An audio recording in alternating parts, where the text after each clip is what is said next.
in this course. I'm recording now. So,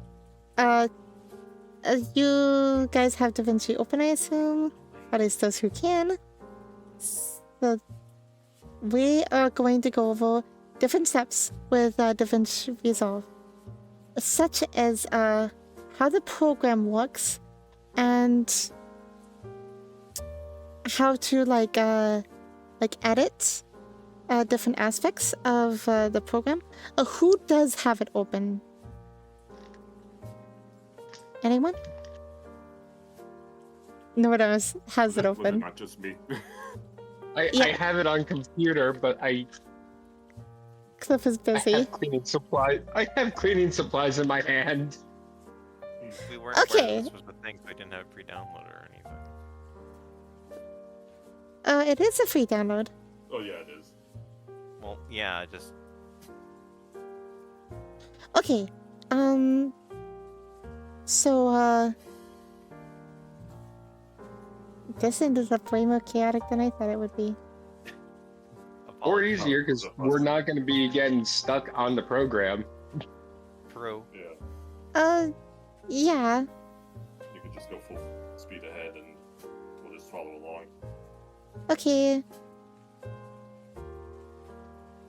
Are we allowed to just shout out questions, though, while you're talking? Yeah, of course. Okay. Okay, so let me teach you different aspects of the program. So, to add videos is pretty easy. You just go to like any video you have, and you can simply take it and drop it into the media pool, which it shows here in the top left. So is this setup that you have for all the windows right now, like, it's not custom or anything, right? It's not just how custom. the program comes. This is the base layout. Okay. So then you can double click the video and it will display the video in this main display. And below the video, it has this little red slider bar, which you can take to drag back and forth to like view different parts of the video, and hit spacebar. Oh, that's amazing! My favorite thing to do to start and stop the footage. Along with this, the red bar, you have these sliders you can grab here at the bottom to like grab different parts of the video. So you have one for the left side, and on the right side, you also have one. And you can take it and you can drag it. So this is simply a display port. It's just simply displaying like the content we have here.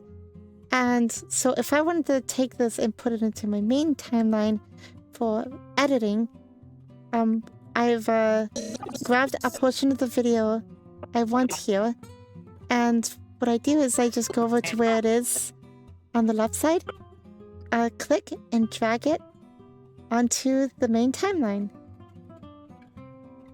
Now, this is separated into a few different sections.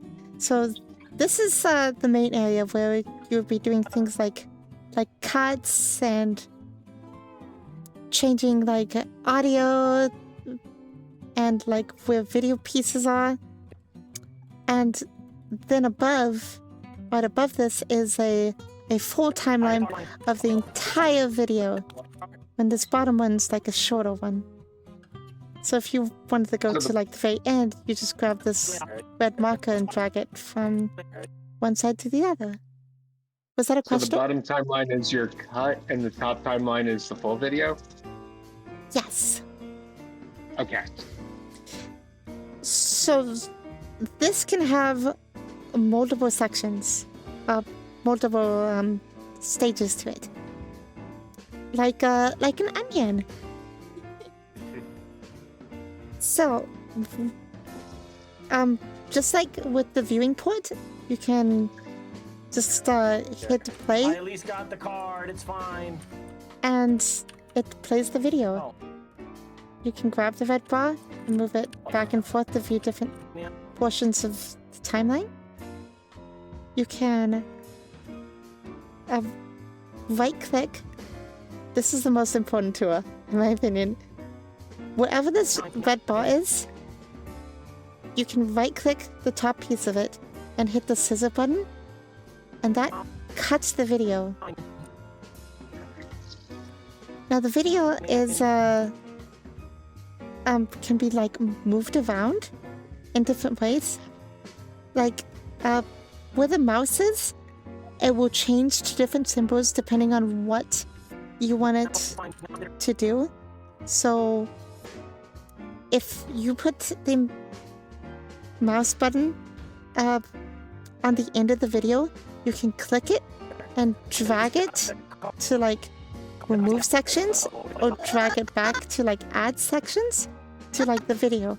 Because what we did earlier with the video in the media pool here is we only grabbed a section of this video.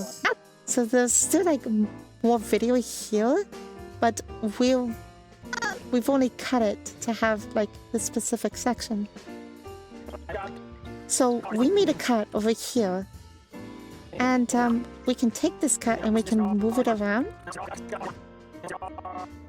Let's say I wanted a random picture, like in between this cut, in the middle of this video. It's pretty easy to add images, sounds, GIFs, and videos as displayed.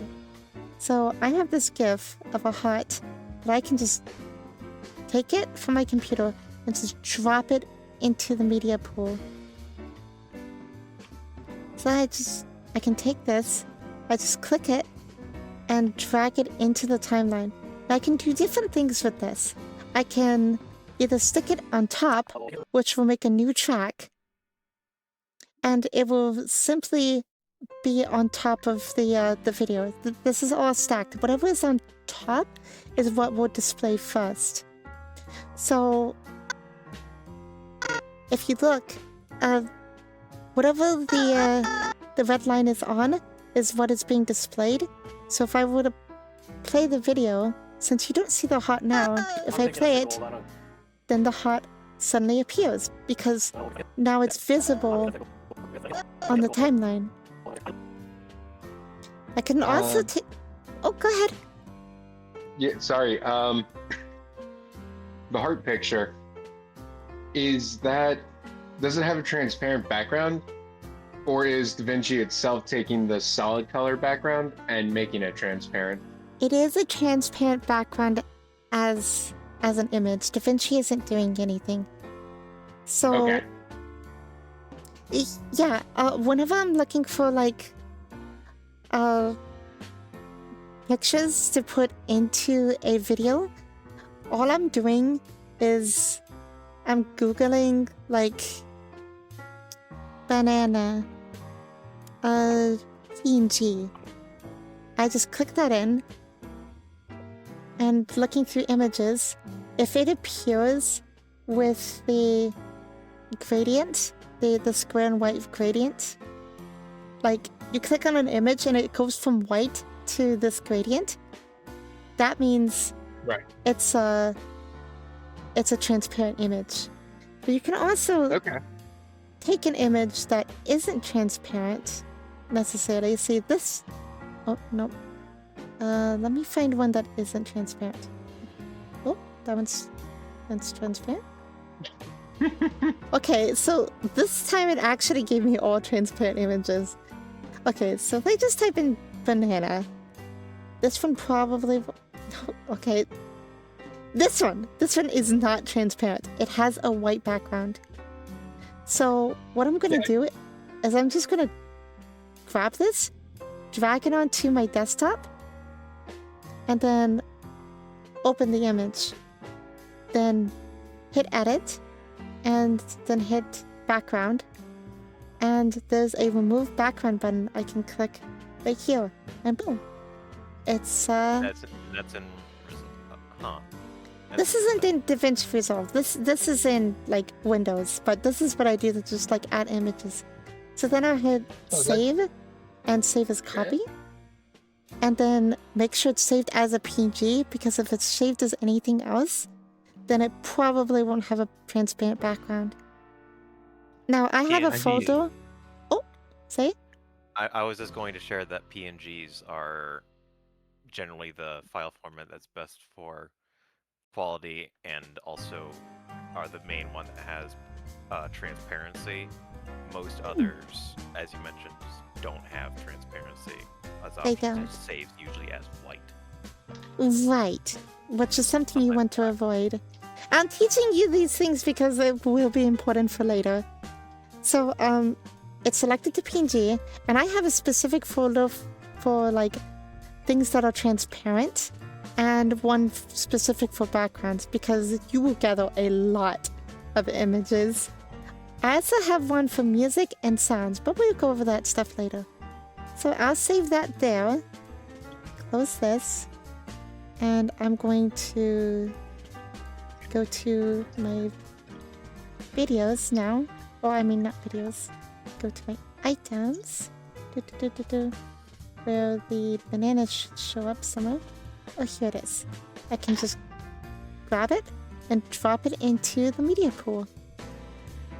Then from the media pool, I can click and...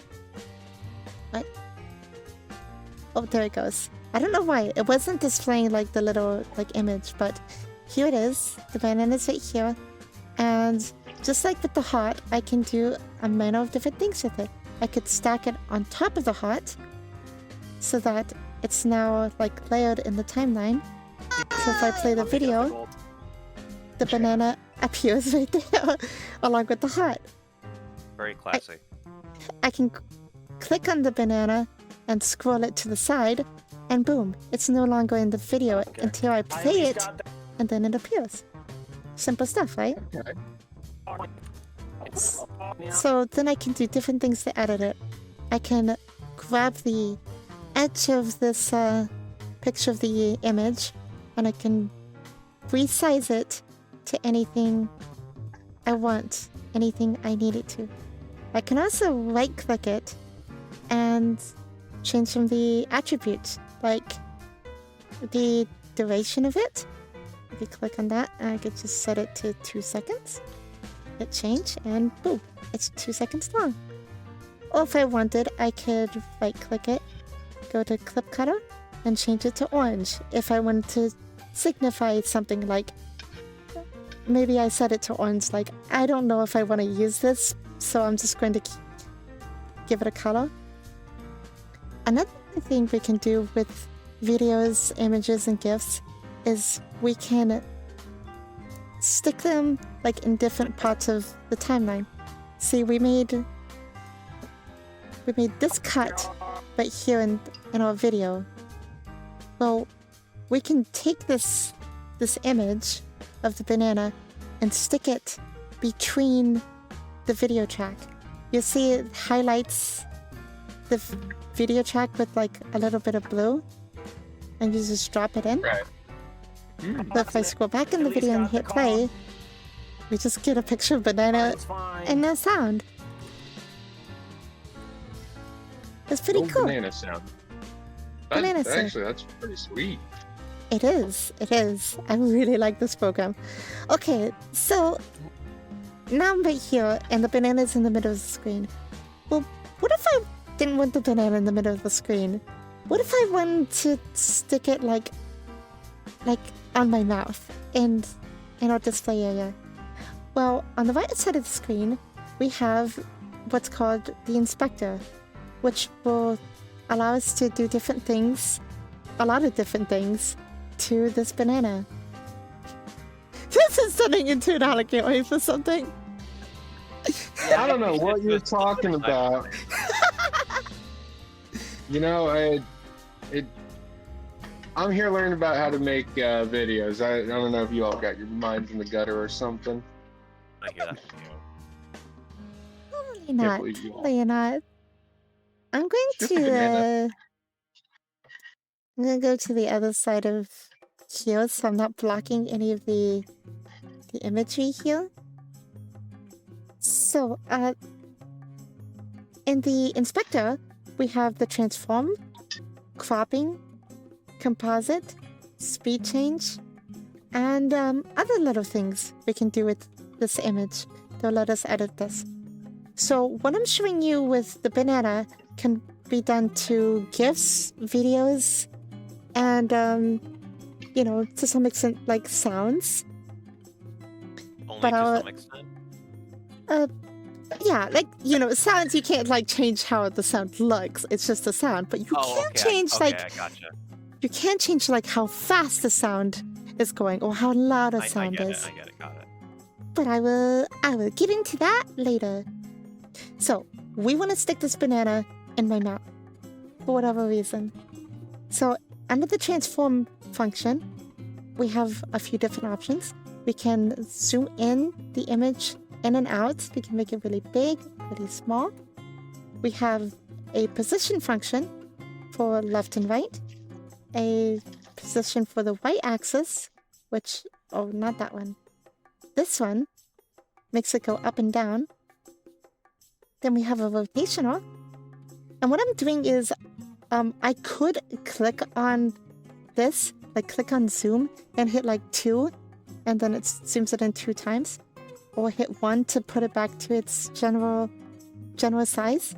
But what I'm doing is I'm just clicking on the number here and then moving my mouse left and right to change the size.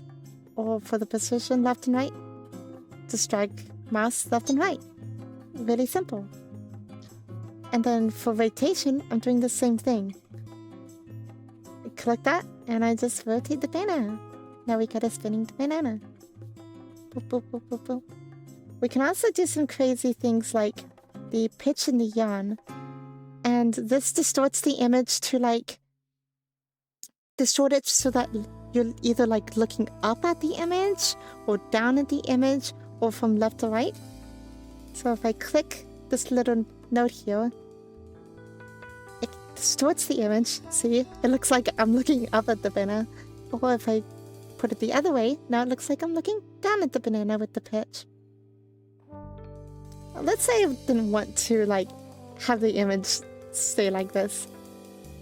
And I wanted to like reset everything with it.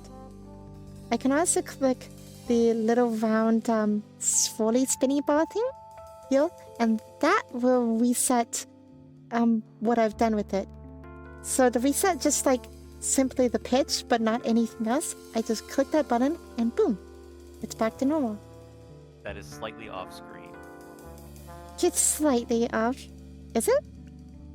It looks like it in this card. Oh. Like you can still see enough of it, just to let you know that it's like just a tiny bit chopped off.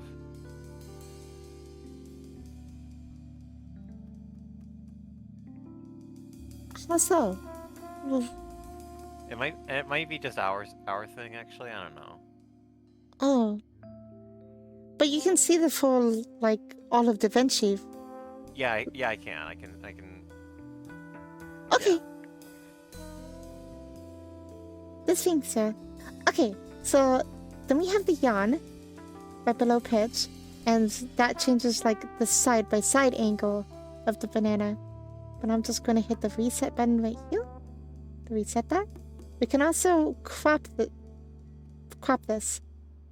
We can crop the top or the left side, the right side, the top.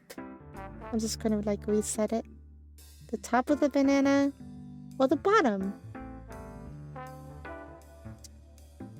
This can be really useful for like cutting up bits of the video. Like let's say with this video, I didn't want like these things like the map, the cow, the bits, all of this like displayed. Well, I can click the video itself. You can see like the video is selected with the like red line. I found it. So if I select that, that's what I'm going to be editing using the inspector. And I can just crop the top of the video by grabbing the crop button and boop, it's not cropped. And then like, oh, no, it's not censored anymore. I don't want that. So I go up to position and I simply move up the video until it looks lined up. So now it's like more of a focused view. So let's put the banana in my mouth. So I'm going to zoom it in. Then I'm going to move it over, scroll it down, and give it a little rotation. That looks like the banana's in my mouth. But what if I don't want it to cover my facial expression? What if I want to just like be opaque? Well, we have that. There's something called composite. And if you click opacity, we can make it see-through. Left or right click to bring it down to zero, or bring it into 100% so it's full. We also can change the speed of it, but we can only do that with videos, obviously. So, let's say we wanted to do something crazy. What if we wanted the banana to fly onto my mouth and then just start randomly spinning? That is something we can do in DaVinci. So, on the tracks right here with the red display line, I'm going to put this at the beginning of where the banana is. And this is really important because this shows where we are in our video segment.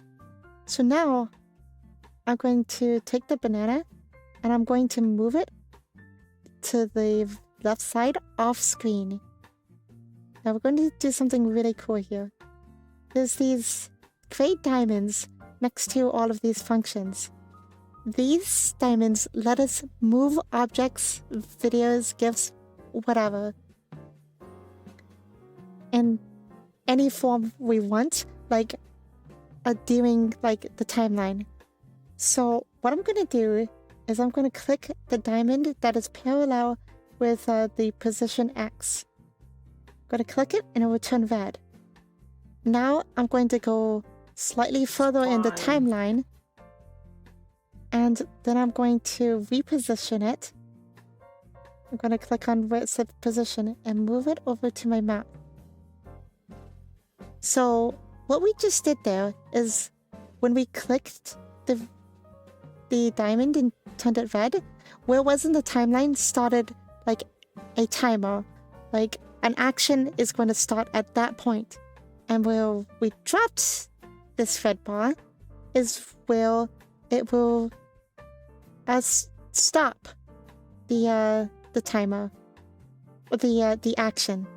So if I click on this and scroll it back and forth, you see where the beginner starts, it can just scroll across the screen because we set it one time point to the next.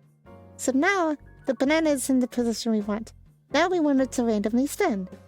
So we're going to go over and click the diamond next to rotational angle, and we're just going to drag that all the way over to the right side. Actually, oops, I did it wrong. Control Z lets you undo an action. So the red diamond is active, so that's the static point. So now I'm going to go slightly forward in the timeline, and then I'm going to grab the node and pull it over to the side, and that will cause it to spin. So now if I go back in the video and play it, the banner flies over and just spins on my face slightly. It's fine. So by setting that timer and all that, is that an action you can then just like recall, like as a function, like later on in the video? Like you can set the timer to also activate at a different point and it does the same function that you just programmed in? You can do that. If I select the banana here and then hit Control C, go further in the timeline, hit Control V, you can see these arrows next to the dots, next to the diamonds. Yeah. That means there was an action that was programmed in. So because I copied that, I'll go back in the video and hit play, Okay, well, and it displays the same action. So yes, you can. Sweet. You can also do these kind of things for the video itself. Now I'll display that just here. You can also select objects like, you know, the banana, and just hit delete key. Boop, it's gone. So I'm going to start this portion of the video. I wanted to zoom in on my face, and I want the cropping to narrow down around my eyes. So what I'm going to do is I'm going to click the diamond across from the zoom function and the diamond across from the position button, and also the diamonds in cropping and top and bottom. So there's going to be a lot of actions going on here at the same time. So this is the starting point where the red line is, where all the actions will begin. So I'm going to scroll it forward in the timeline, and this will be our endpoint. So now I perform all the actions. I will first zoom it in and scroll it over to my eyes.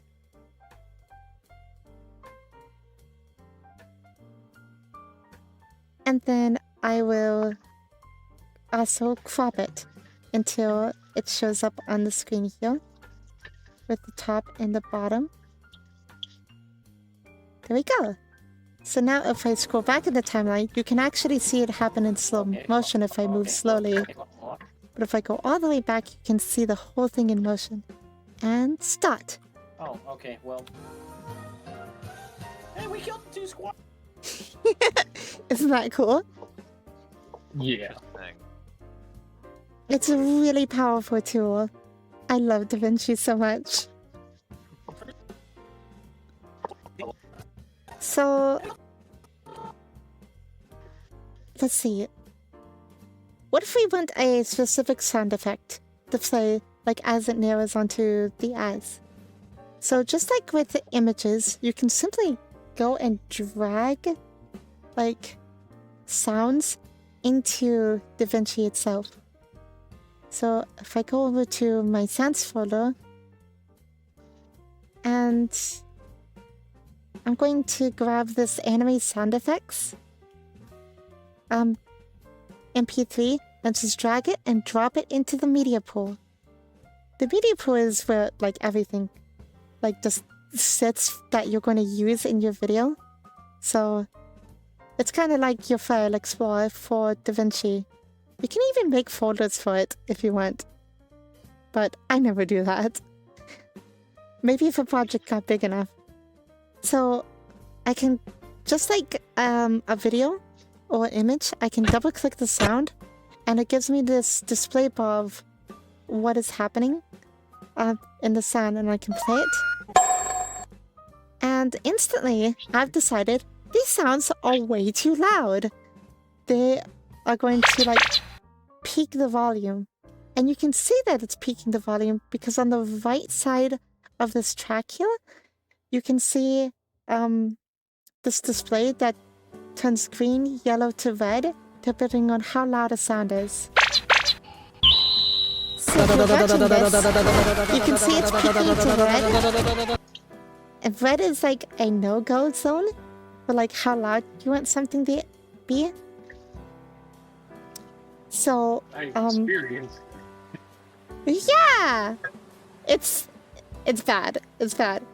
So, we have a volume bar on the top right under the inspector.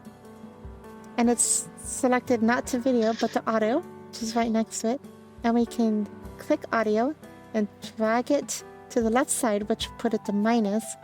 And let's see how -7 sounds. Now it's only peaking barely into the yellow zone, which is probably like a good amount of like sound volume. So I only want one of these sounds. Let's say I want this beginning sound, because this sound folder has all kinds of sounds. going on in it. But I only want this. So I'm going to go right below where the visual port is and drag the cutting line right where the sound begins, or where it ends. And then I'm going to drag on the left side over to where it starts. Now, this is the only portion that is going to be like used. So if I click on the sound in the media inspector now, I can drag it and either drop it below in the like whole timeline, or I could drag and drop it again to put it directly on our layered tracks. Okay. So it's dropped wherever I choose to leave it. So I can take it left to right. I can grab the left side of it, or I mean right side, and like drag it out more so it displays more of the sounds. I can hit Ctrl Z to undo all of that. But we want this to, the sound to happen where it narrows my eyes. So we can just simply drag it over here where, if we drag it back and forth, you can see like it's actively playing the video. So you can see like at what point you want it to like leave an object, which is pretty helpful. So I'm going to drop it right here where it finishes like narrowing in. So now I can play this whole thing. Oh, okay, well. And we get the sound effect right where we wanted it. Remember, sound effects are put below your video tracks as a little note. We can also right click this section of the video or of the audio track, and it gives us like options such as pasting it, deleting it, or adding another. And now on the left side here, let me move myself aside. I'm just gonna move this out of the way. Now we can see on the left side here, our tracks. So we have 2 audio tracks now. We can also see all of our like video tracks. See, we have track 1, track 2, track 3, and we can do different things with these tracks. So we can click this button here with this little tape roll to make this like line of track like disappear for the moment, which I believe if you were to export this video, this track would not be displayed if I click this. I can click it again to enable it. And I can also do the same with the top track with the heart and the banana. I click on this and now they are not displayed anymore. You can also do the same with like disabling the sound for part of the video. So now there's no sound, except there is for this track below, but we can do the same thing. We can mute the track, and also we can lock the track so it can't be edited, or we could move the track like, oh, that expands it. That expands it. Okay. Yeah, that expands the track. This actually makes it easier to see like the video and sound portion. The bigger the bloops, these white bloops are on the track, the bigger the sound is, or louder the sound is. So let's say we wanted this banana to have some like effects on it. Like Fine. when it flew over to my face and there's a little spin. We can do that. There's lots of cool effects you can add in DaVinci. So this, across from where it says Media Pool, is the Effects tab. You can click that and it will give you a large variety of different effects that affect sounds, different parts of the video, all kinds of things. And you can like hover over it and also save sections of it and preview it. So because we are selected to the banana here, if we put our mouse over like any given effect, it will show us what that effect will look like when we put the mouse over it. See, this is a digital distortion. This is a comic book background. All kinds of silly things. So this one is affects videos. There's also audio effects, generators, which I honestly haven't messed with. And for now though, I'm going to go to where my favorites are. So there's a few different ones I like to use. There's digital glitch, which will lag your computer way down. So I don't suggest using it. Yeah, it's so good. Yeah, definitely. There's color gradient, which you can use to simply change its color, like the whole color of something to like a different color. Which there are different ways to do that in DaVinci. There's also like a color function for like the video, which I'll show you in a minute. There's blur effect, which is good for if you wanted to like say, since we cut the top and bottom of this video out, let's say I wanted like this video but like blood in the background. I could simply right click and cut the video on either side where I want like an effect to be displayed. I can hit Command C, then I'll go to the point where I cut it and hit Command V, and now we have that same portion of the video. So I'm going to take this portion and drop it on top, and this portion, there's a gray box that has been left behind. This is because the bottom track is your most important track, and like whatever's happening in the bottom track, like there has to be something there generally. So that's why I left this empty space. So I'm gonna just take this cut version and I'm gonna drop it in the gray space. And I didn't drop. There we go. So now I have two videos on top of each other. Okay, well, This means they are both going to have sound because I just copied this, so it takes whatever like has happened in this track and does it to the other. So I'm going to go over to the audio tab under inspector, and I'm going to put the volume to 0 for the top one. And then I'm going to click on the one below it, go back to video under inspector, and all of the arrows next to the dots, I want to like just undo those because I want the full video. Oops. Maybe that was too far. Well, no, we'll leave it like that. So we have this background video here. I want to blur it. So I'm going to take the under effects and blur. I'm just going to grab that and drop it on this bottom video track.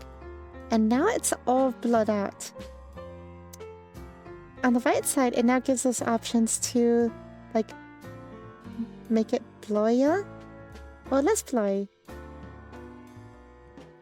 So now we have like a blurred like effect. This is pretty cool. Another thing I like to use is like a shaky cam. So let's say I want to just like showcase like my character's like really angry.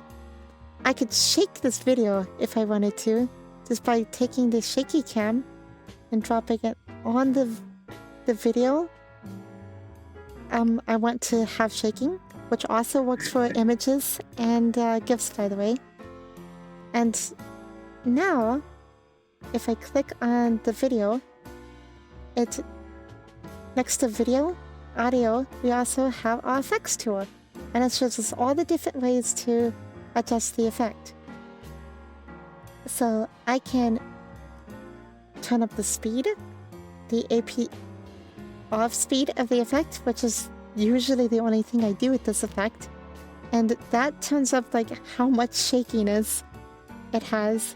So now if we go back in the video Oh, and okay. play it, you can see what it affects the video. You look very intense. I'm very intense looking, but let's say it's not intense enough. The shakiness and the newness is not enough to show how pissed off I am. You know, I agree. So, at the bottom of like everything here, we have the circle called the color portion of the video. This lets us do cool things like green screen and like change the colors of stuff. So what we're going to do is we can see the overall timeline we have right here where we see all of our blue lines. We're going to make sure we have the video selected. We went to like edit, which is this one. It will always try to select the very top portion. So you want to make sure you want to select the bottom track or whatever one you want selected. And then we have different things that I don't quite understand because I don't know. I've only dicked around with this program. Probably those are like color editing tools, yeah. Yeah, we have the lift, gamma, gain, and offset, which all do like slightly different things that I don't exactly know how to describe, but I can show you. So you can grab this dot in the middle and like change the look of the video like that. You can hit the spinny thing in the top right to undo what you did, and you can individually change each color, either blue, green, red, or white, either by double clicking and typing in a number, or you can click and drag left and right. So I could like make myself look like I just seen God, making it super bright, or I can make it super dark, like my life is over. Hitting Control Z, I can undo everything I just did, and we just want to make me look pissed off. So we're going to grab the red bar, and if you turn it to the left, it removes red from the image, but if we put it to the right, it makes us look bloodthirsty. We can also use this for different like displays of emotion. So if red is anger, we hit undo, and that means blue is like sadness, like we just lost something. Just by clicking on blue and dragging to the right, we can make them look really sad. And just like if you grab the white adjustment, you can remove whiteness, make us look like our soul is gone, or make it look like we are being obliterated. But let's just make us look really angry. Now, at the bottom of the screen, you can click I think it's the cut section. The cut section is where, like, we've been editing everything. If you notice, we're stuck in the favorite section of the, all of our, like, effects. If you click on the media pool, it'll take you back to, like, all of your videos and objects and sounds. So now let's go to the start of this cut and see what happens when we display it. Oh, okay, well. Hey, we killed. And now, even though I wasn't pissed off in that scene, we've now edited it so it looks like I'm ready to murder someone. Simply with some shaking effects and some red and some narrowing. Now, I take my time explaining, like, all of this to you guys, but with this knowledge, you can literally do all of this in like a minute or so. All of these effects. So, what if we wanted to add like some subtitling to like really emphasize the emotion going on here? Like DaVinci has lots of letters like pre-added. So in the top, there's titles. We click titles, and Courtney's selected the favorites right now, which I have none favorited. We click titles right here, and we have lots of different versions of like special effects text down here, which will all do like different things. But we're simply going to grab basic text, and it gives us this big beige block. And just like the images and videos or sounds, we can like drag it to anywhere we want in the timeline and simply drop it. If we drop it on chat, it makes a new track. We can squeeze it down. And of course, we don't see any text because the timeline is not focused on it. So we take the red bar and drop it here. And it simply says title. So if we click on this, on the inspector on the right, it gives us the rich text. And so you can like say anything you want. I like big bananas. It's all coming together. It was a setup for this moment. It's a setup for this That's one what it moment. was.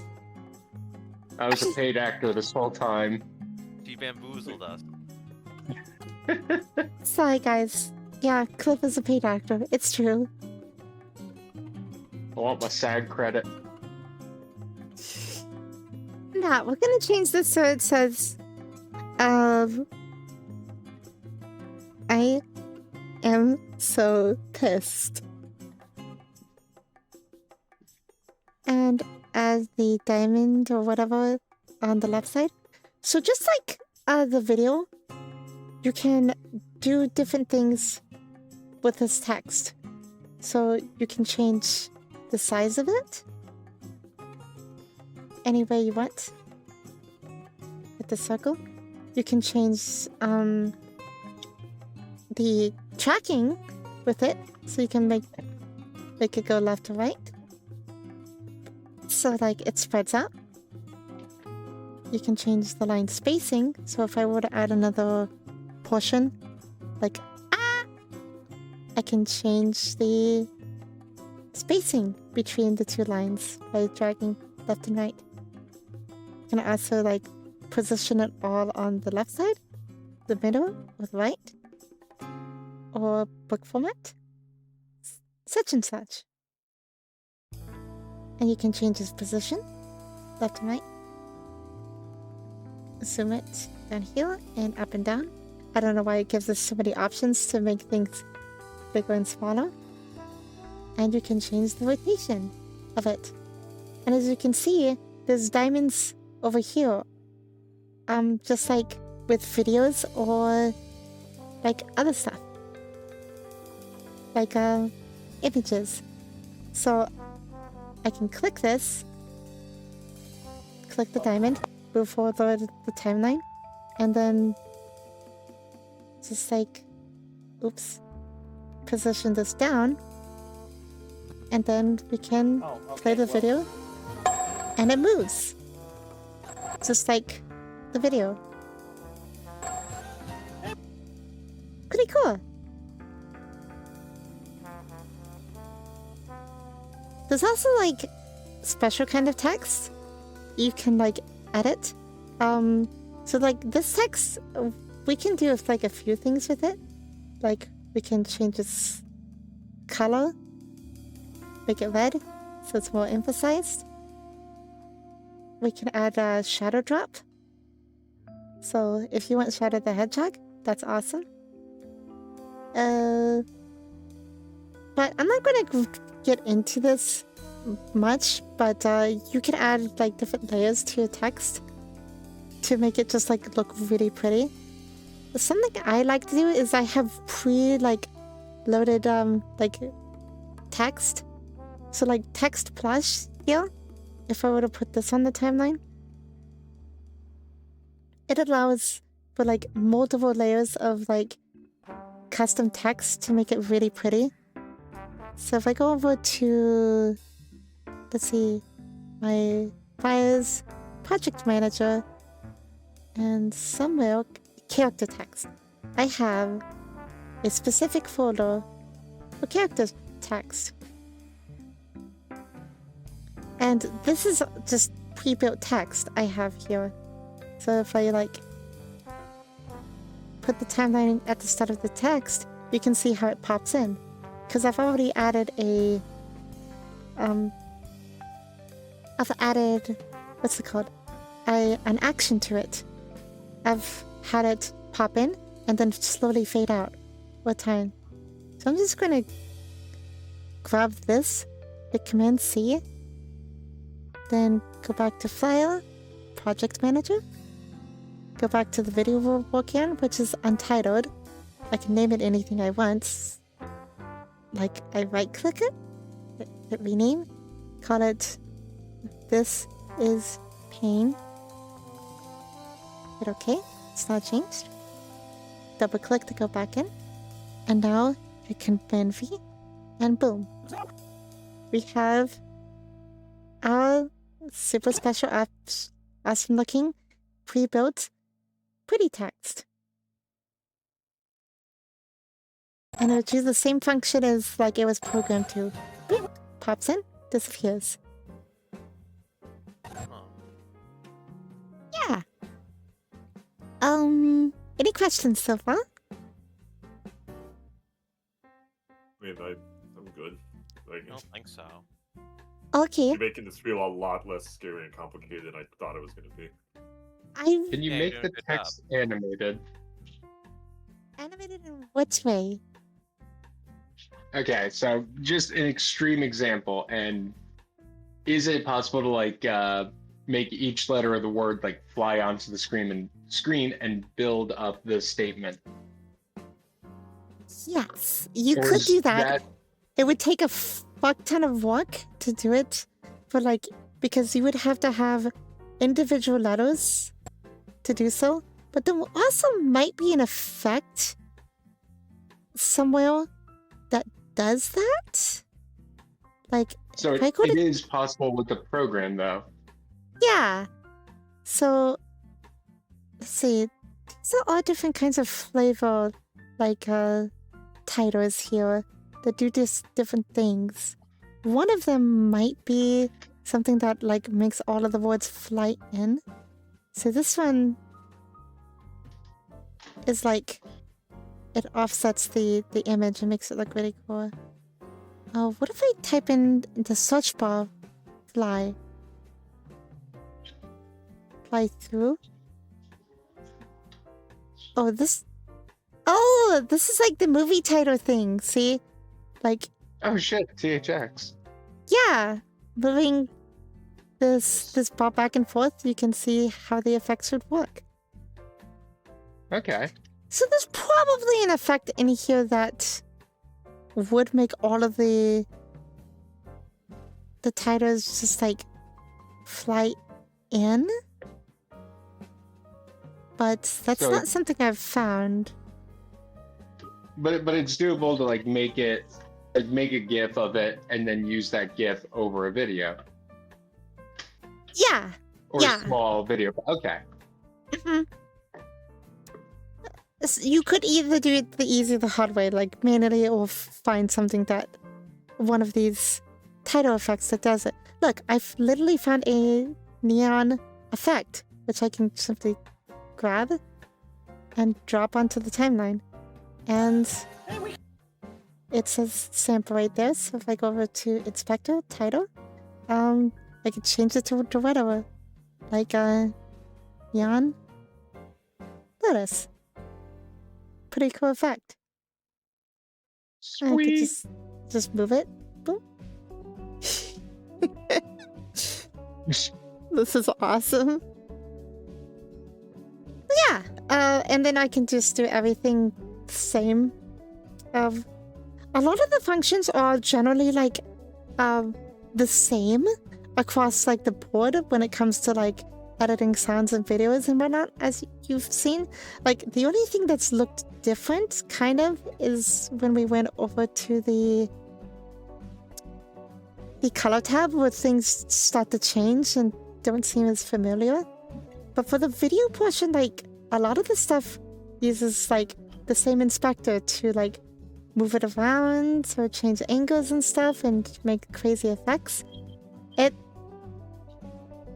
It makes it so much simpler to, like, to handle. Yeah, it really seems like it. Let's see. Is there anything I haven't really gone over? I think I've gone over, like, all of the major things. Let's say if I wanted this video to be not widescreen, but like phone screen. Above our video portion, there is a little screen-looking button called the timeline resolution. And you can click that, and you can preset it to portrait. And now, it's taken everything and kind of squished it in because it doesn't know what to do. It's fine. See, like, the banana we had just flew right across us because it's resized everything. So it's not going to look the same. If you were to, like, make a video in this format, you would want to change this format first before doing a lot of your edits. Right. Generally what I'll do is I'll grab a video file, I'll cut up the portions I want, and then before doing any major, like, edits, then I would change it to, like, a portrait. But I can also click back and change it back the full screen, and everything that we set up is still the same.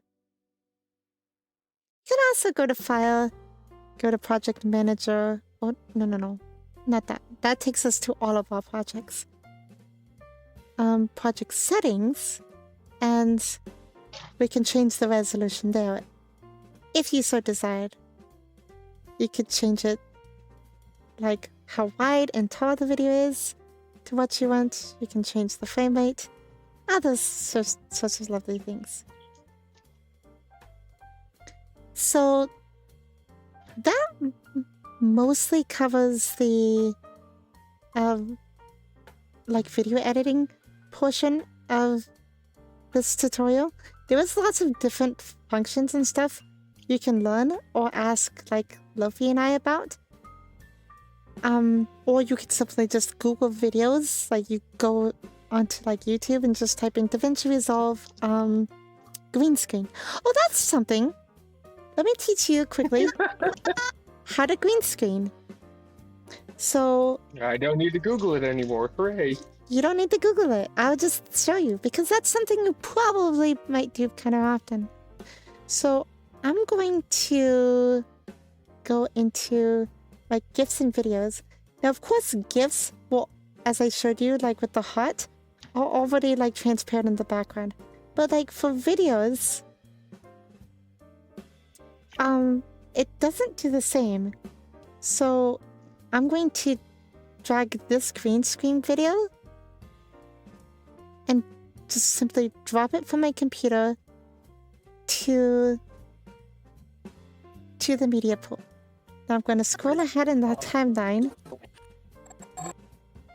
and let's take a look at what this video is. We can just double click it and play it. That's quite big. Impressive. That's quite big. Impressive. Oh, hi, Muppet. He's been here a while. Oh, okay. So, Sorry, that sounded rude.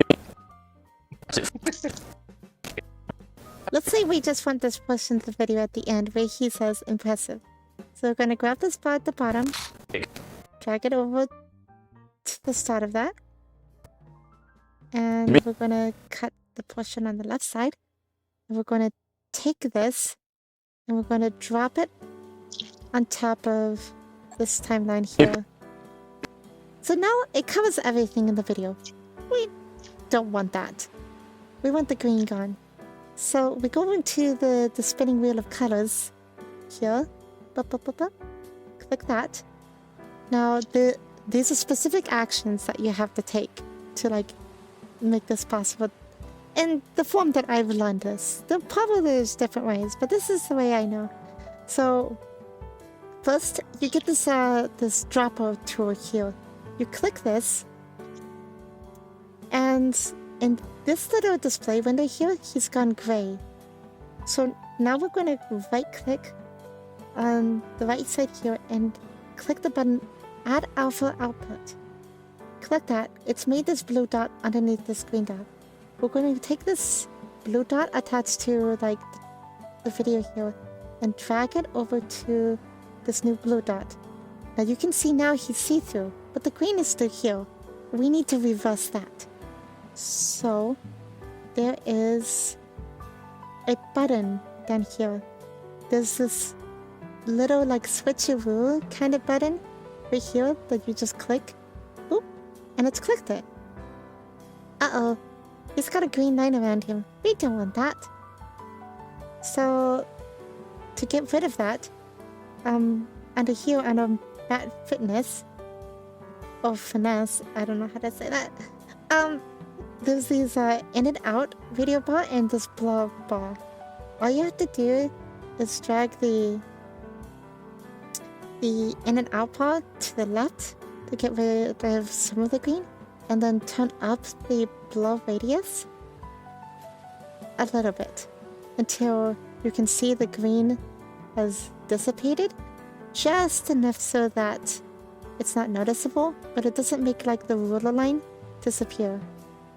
So now on the bottom of the screen, we're going to click back to the cut button, which is take us back to our main area. And we want him now to be next to the banana. So we're just going to do what we've done before. Going to go over to Inspector, Transform, zoom it. Oh god. That is one problem I have been able to figure out with this. Sometimes we'll just resize the whole video for you. Homework for the rest of the class. Figure out what the deal with it is. Yes. Figure what the fuck up. What the fuck up? Can you not just put the banana on top? Well, I could, but I wanted the banana to be next to my mouth. And I wanted him to be like this, next to the banana. Oh, See, I can there's do your that, banana. but for whatever reason, it's cut the rest of the video. But I can still play this portion of the It's video. fine. Impressive. Oh, okay, well. It really makes you look like a gamer. A gamer to have a banana in my mouth? Yeah. A gamer that's fascinated by bananas. Bananas. A banana a day keeps your throat at A banana a bay. day helps keep the gamer awake, maybe? Yeah! It's Fortnite. Everything about Fortnite is banana related, I learned. Oh yeah, that's right. Those are the essence of Fortnite, after all.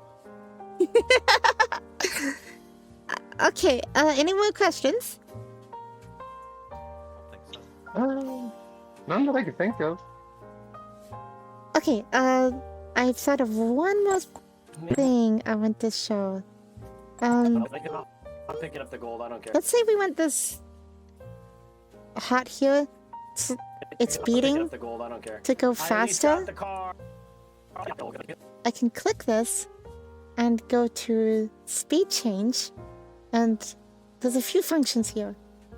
I can click the freeze button, this little snowflake here, and whatever is in front of my my red, like, cutting line has now been frozen. I at least got the car. It won't move anymore. I can Control Z to undo that, but I just want this to make, like, go faster. Under speed change, there's this bar for, like, how fast it's moving.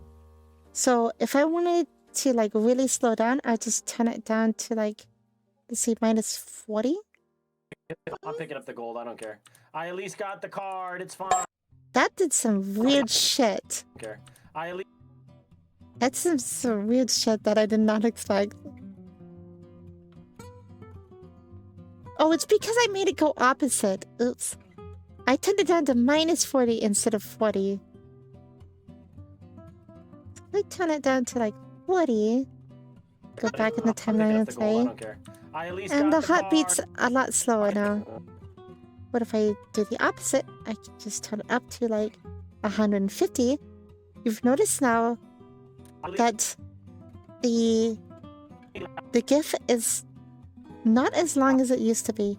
I can hit Control Z to show you. See? It's longer. I turn it up to 150 and it's shorter now. That's because it's literally shorter in the timeline because this GIF is sped up. And you can do this to like videos too, to like speed up the video, which will also speed up the audio. And now if I play it, you can see the heart pops a lot quicker than it did before. I can click on the video to speed it up. It gets shorter. And let's play it. I'll pick up the gold. I don't care. I at least got the card. It's. And it's sped up the audio and the video portion. Just as so. Now, we're going to get into the second bit, which is like, that was how the program works. And now we're going to get into the bit of like, how should you edit a video? How should a video look? How do you like make something that will be like appealing to people? Now this course is on shorts, primarily, rather than like full-length videos, because you would do those differently, generally. And I got this whole next to like to go over with you guys. So, when picking a video, how many of the bullet points can you detect? Like a rule of thumb, if you find a video funny or informative, it's probably a good choice. So, when I'm being bullet points, I mean like all of these different like notes down here are like important things to look for when you're selecting what video you want to actually turn into content. So, under, I'm gonna turn on my sound again, my music. I get frisky when my music isn't playing. Please, play head empty music. Much better.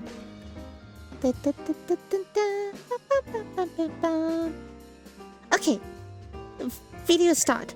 The first 2 seconds are the most important for grabbing the audience's attention. People, including probably you guys, if you're scrolling through shorts, your attention span is probably going to be pretty short. So if the video doesn't catch your attention in some way within the first 2 seconds, you're going to either want to add something to the video to like give it that click, but hopefully like whatever's displayed in the video will grab the person's attention. The next pointer is yeah, I mean it can happen, like, you know, people just didn't care about the video, or the algorithm decides to say fuck you, not to blank your video for whatever reason. Which is also some points we need to get over in the future. As I go down this list. Stuff that can prevent your video from being displayed at all. So, story clarity. Does the narrative stay on track with the subject? Now, there's like a bazillion fucking ways you could design a story. But generally, like, a video will follow some sort of narrative. Like, say we're watching a dog chase a ball, and it's really cute. And we expect it to follow that narrative. Doesn't stay clear with whatever, like, that story is. It could also be the opposite, where the story is literally randomness happening. But I'm not gonna get into the nitty-gritty of that. Visual clarity. We don't like shaky cam. Does the video stay on track with the subject? I've honestly taken many videos myself in VR chat where, like, I'm running around and doing stuff and the camera's shaking around and I have to, like, try to get the camera to stay stable because something good is happening. But if you can find a video that doesn't have, like, that shakiness, it's probably better. You know, you don't want your audience to, like, try to look for what they're supposed to be, like, staring at in the video when everything's shaking around. Visual clarity is important. Of course, and, you know, I showed you, like, we can make shaky objects, but we kind of understood, like, what was already happening and what emotion it was trying to display. Anyway, moving on. Subvert expectation, which I think I spelled something wrong here. Does the video have one or more twists for the funny? Generally, like, for shorts, you're making something either, like, informative or just plain funny. And having just, like, constant twists in your video of what you expect can really make a video more important.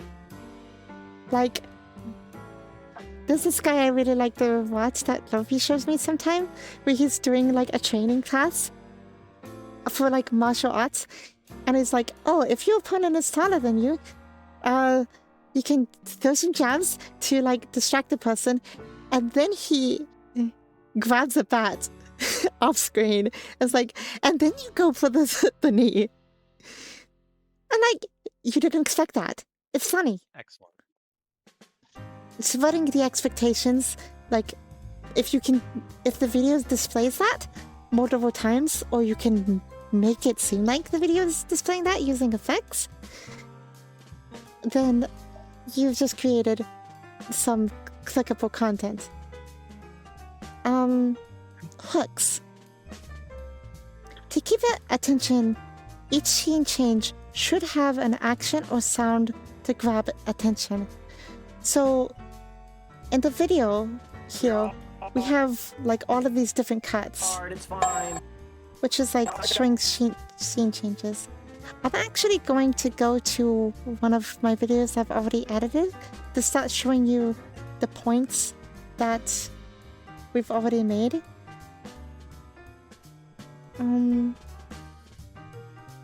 Let's see. How about this one? Obvious. So this is an already finished video. Yeah. Wait, actually, is this? No. This isn't a finished video because I gave the other half to Loki. Is it this one? That's not finished either. I actually hand off a lot of videos to Lofi to finish. Like, I'll do the primary, like, cuts of the video and then let Lofi do the rest. I like this one. Cliff, you're featured in this one. You all might know this video already. Let me play this from the start. So,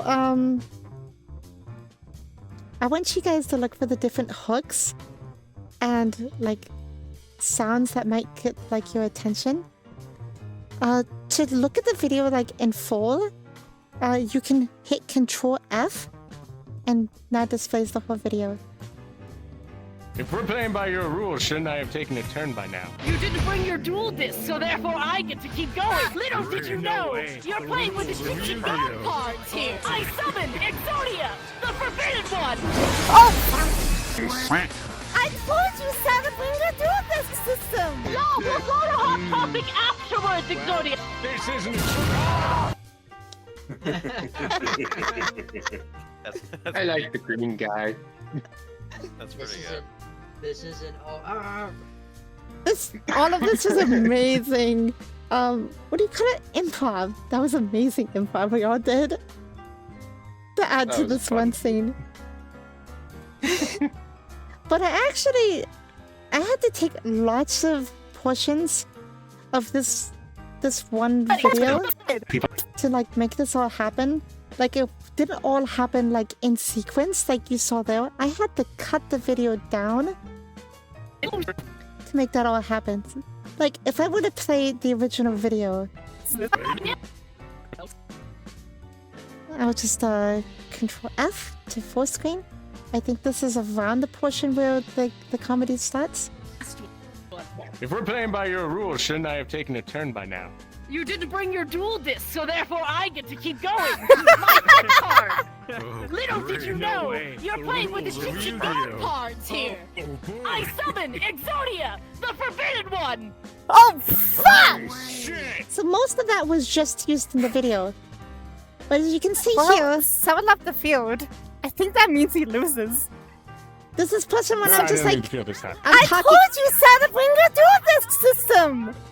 I was like talking about like the whole situation there, but I didn't put that in the video because I didn't feel that was necessarily a good part of the narrative that would keep the action flowing. So I chopped that portion out. Like it wasn't necessary, even if it was like me there. And now the FBI is coming not just to arrest Yami, but you, because you're actually naked. See, I also took out that portion about you being naked and the FBI cutting, because it didn't flow right. Because when you're making it short, you're not trying to make it like as long as possible or anything. You want to try to keep the audience entertained. So I didn't think that was important, even though it was kind of funny, because there was no context to that. Because previously in the video, we actually did talk about like the FBI and stuff before, but it would have just added so much more to the video to add portions about the FBI and being naked that I wanted to keep the video focus on the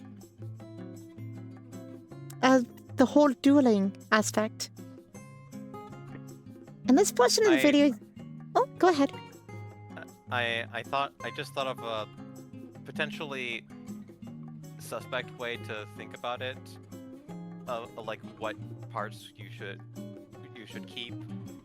Like, think of it less as like trying to find what's good and like would be good period, and more like what would be best to have like the best prime cuts, so to speak, of a. And also, So that's a good example. yeah, and the other thing was for general thought of actually doing the what to do for what's makes sense for the.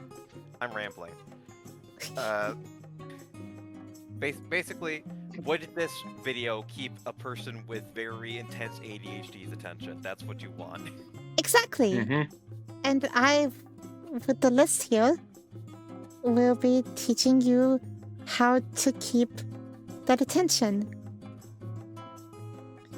So as you can see, like the product we got out afterwards didn't turn out this way. I had to cut the video to end up like this. So like I took that whole portion, I put it on the timeline here, and I just started cutting up, like cutting out the fat portions and just like leaving the rest. So like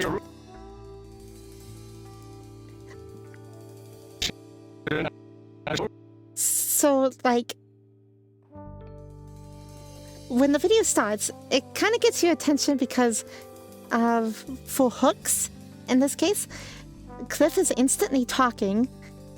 You got a character you know on screen, so that kind of gets your attention. And then you have like active subtitles We're playing by your rules. popping into frame, which is like getting your attention. And then after the first like second and a half, we clip over to a close-up of Cliff. If we're playing by your rules, shouldn't I have taken a turn by now? And those little things are just like miniature hooks that keep the audience's attention. I could have added some sound effects here, like a sound effect like at the beginning. Like I have this Yoshi sound effect. Like just grab that and drop that at the beginning. If we're playing by And that like sudden sound gets your attention. But I could have also taken the sound and added it to like the next portion where Yami shows up. Each cut in the video and each scene change is another hook that you can use to keep the audience's attention, because like every few seconds you're like grasping for their attention. You have to throw in hooks to keep those fish like watching. your rules, shouldn't I have taken a turn by now? You didn't bring your Like a So like not- a cat, like a bored cat. You had to make the toy like wiggle around a little bit. Exactly. To keep their You don't want attention. them constantly pouncing at it, but you know, interested, watching. Yeah. So the narrative changes a little bit here. Our expectation was it's Dragon Ball Z. We're dealing with Cell here, so we expect Dragon Ball Z characters.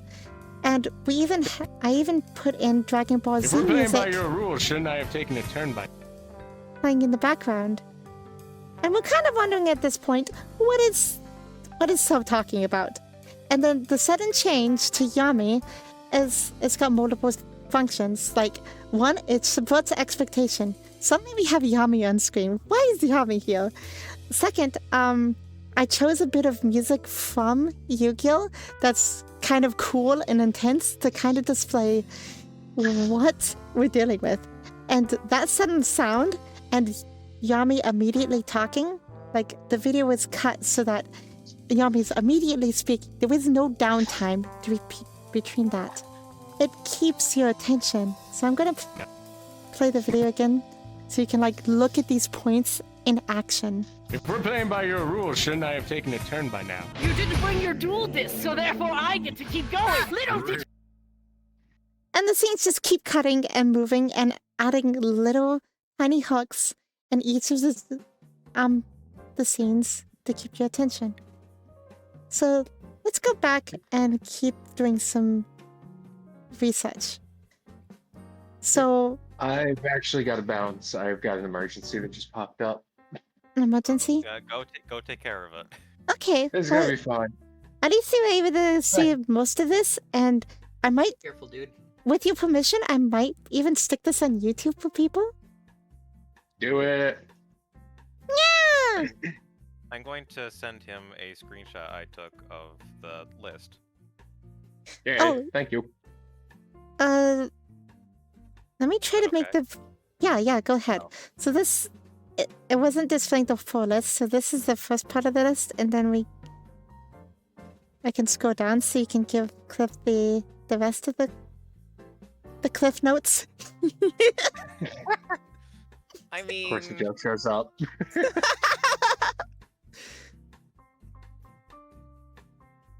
I can also send this to you later. These notes are like very important for like short form video editing, but can also be used for long form.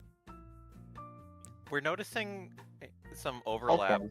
some general overlap between this and just general writing practices. Well, they're one and the same.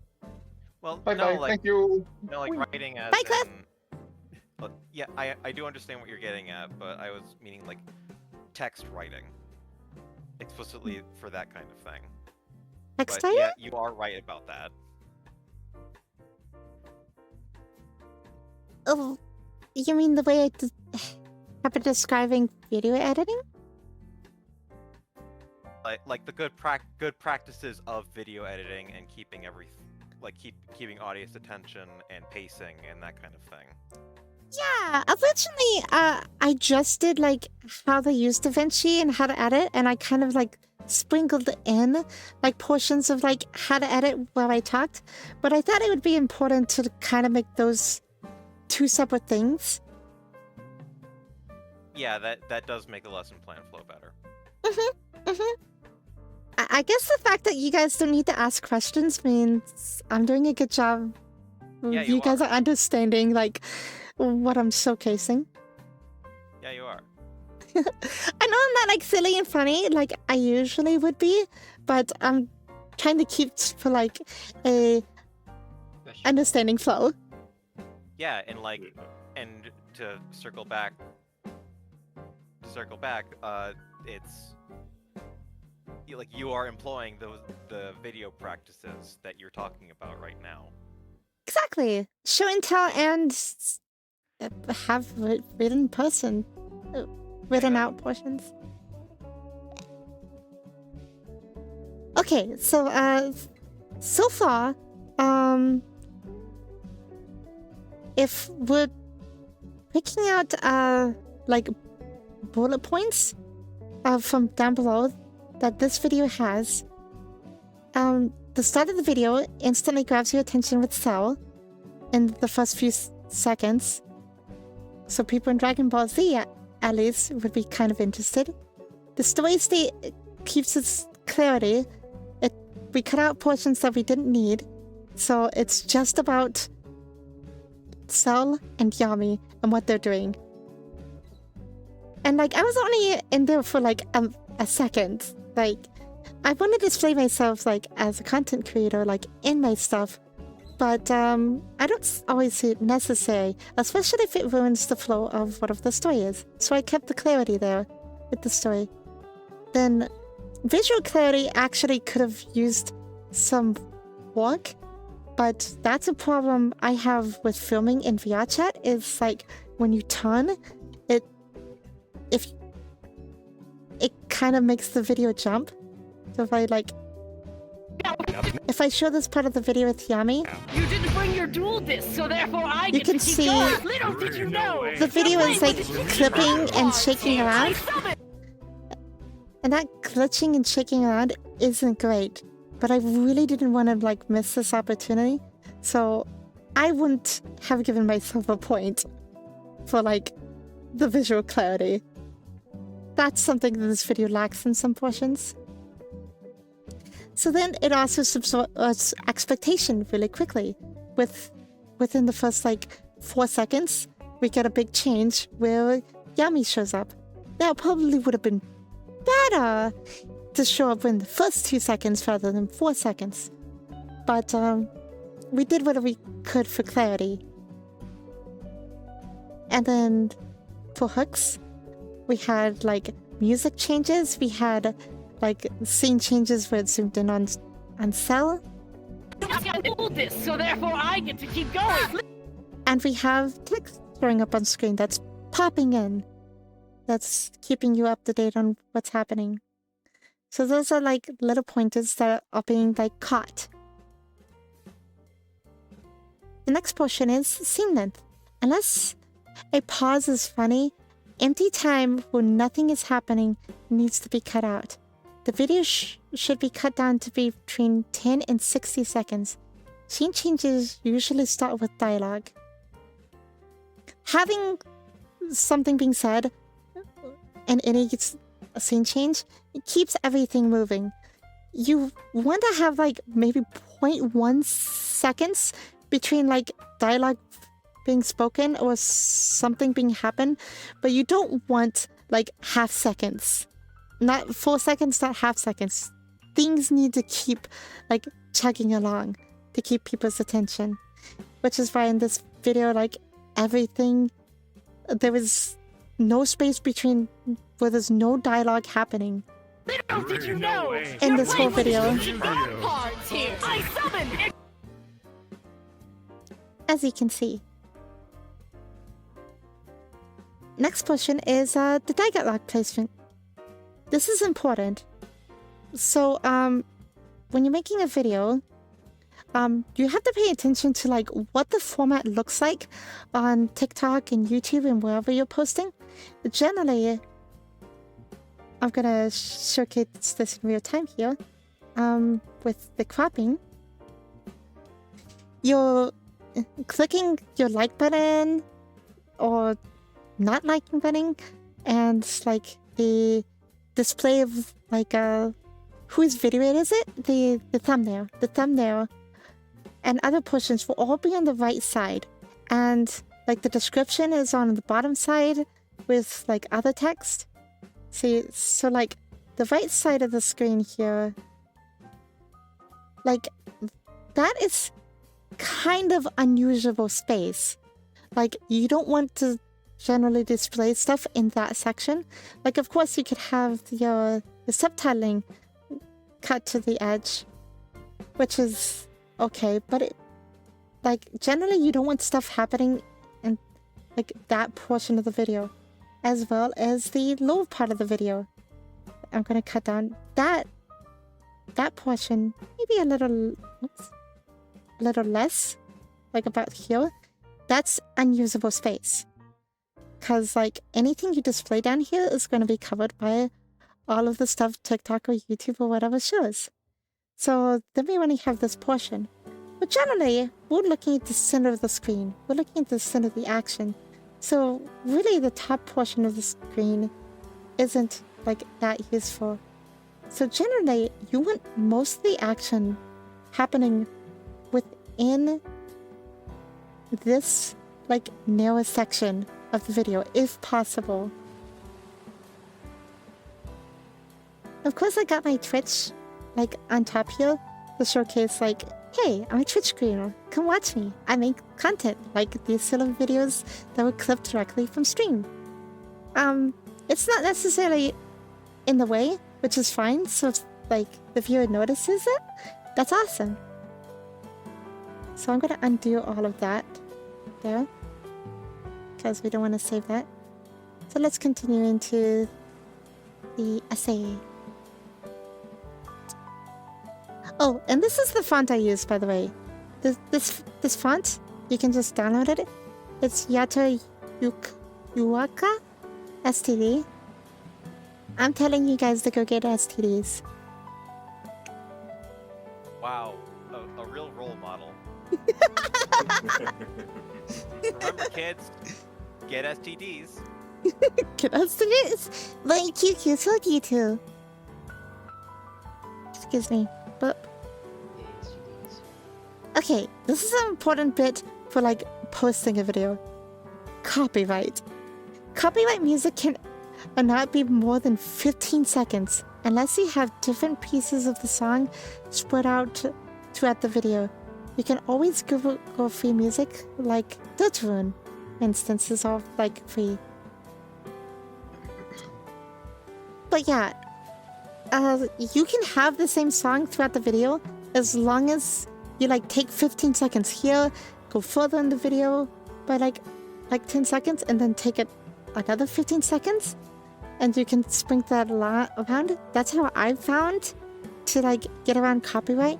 And of course, like YouTube and TikTok, when posting a video, will like tell you before it's uploaded, like, hey, you have copyright content here, which 99% of the time is music, which is something you want to be aware of.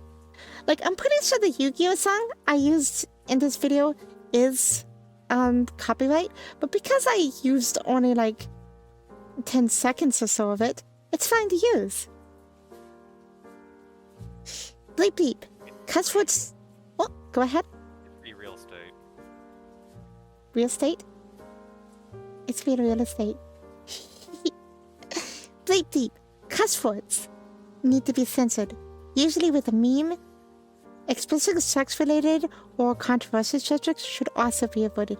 These can get your video shadow banned, like all together. Like, you won't get any views that you post something like this.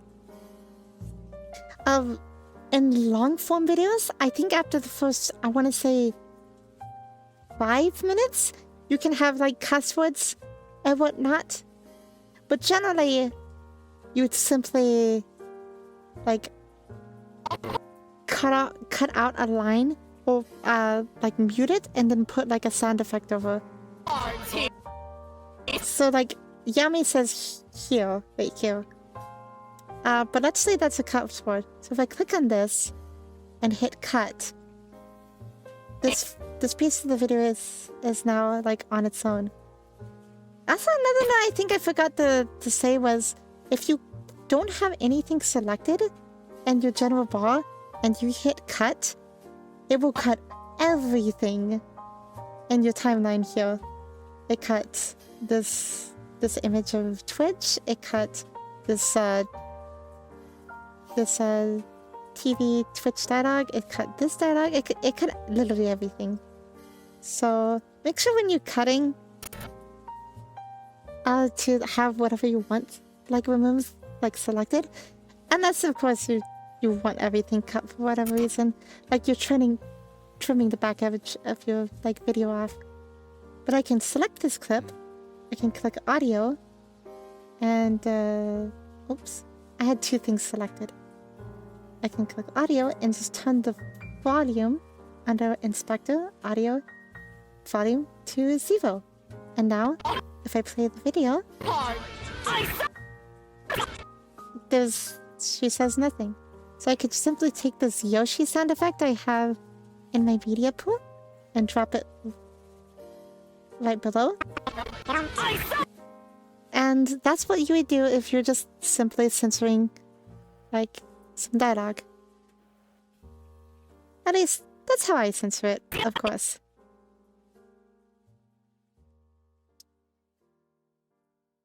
And yeah, sex-related topics, or like if you talk about, you know, maybe some current events or some sort of old events that you shouldn't talk about.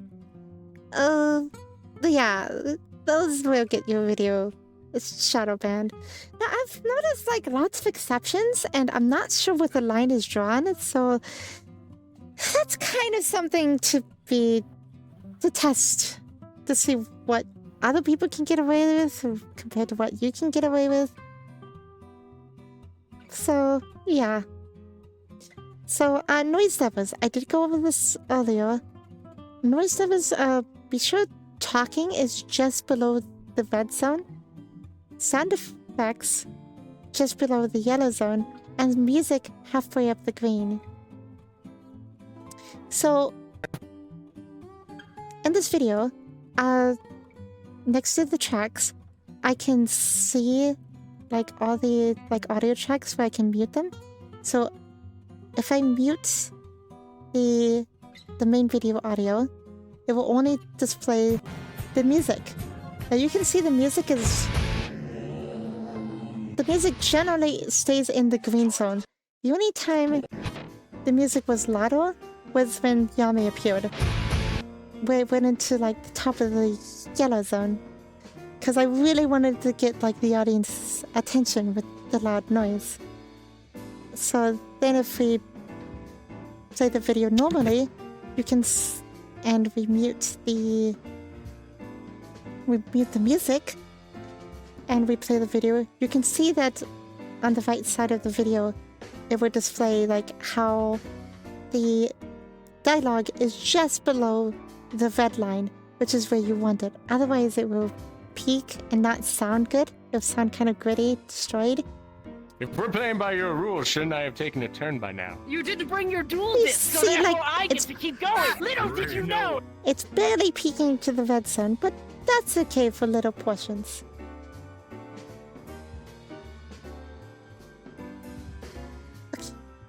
Okay.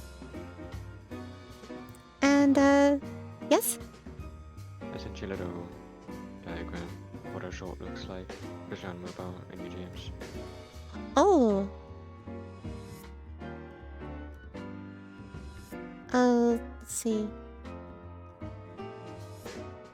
Okay, let me showcase this and read this off.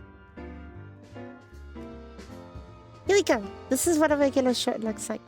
So I'll read off this dialogue that Luffy gave me.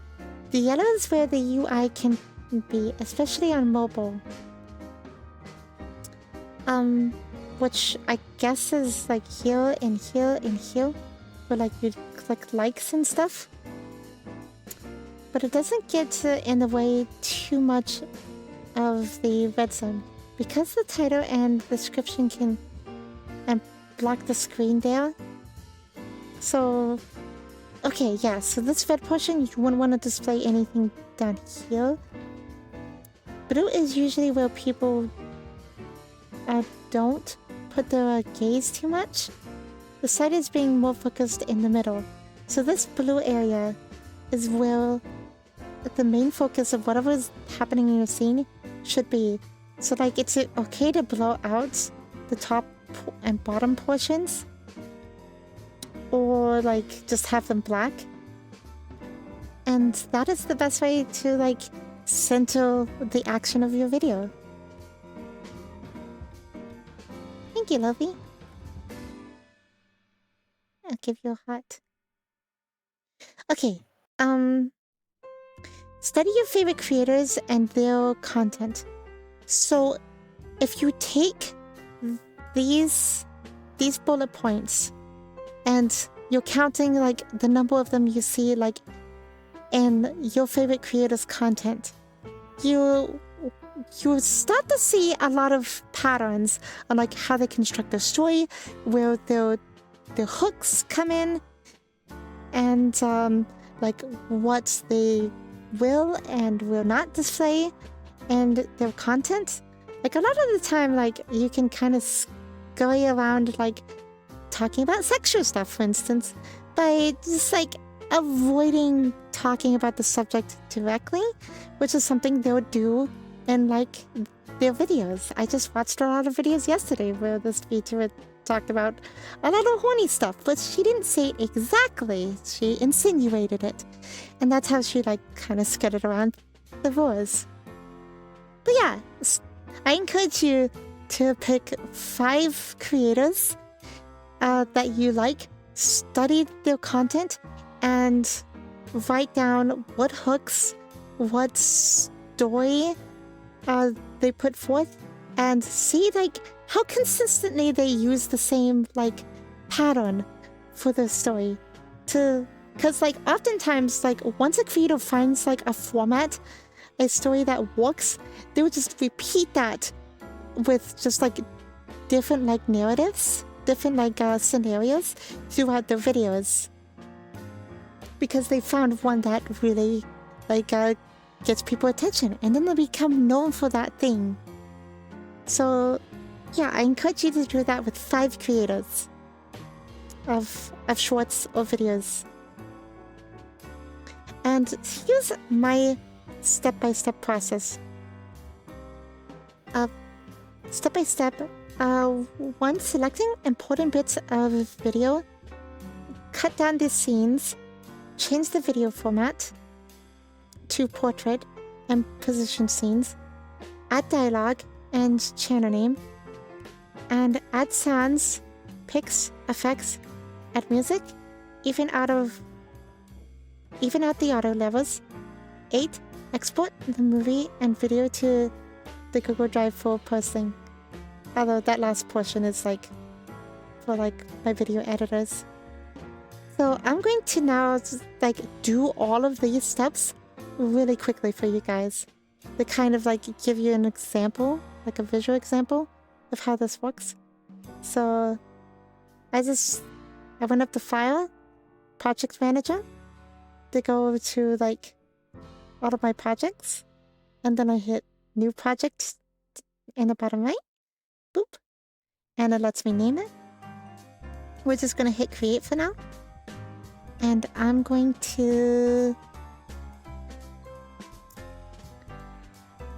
just going to grab some sound effects, some items, real quickly, just at random. And I'm going to scroll down to where my videos are, and I'm going to take this video of me using a Cliff's model and drop it in the timeline. So I'm going to click the video and play it, see what's happening. I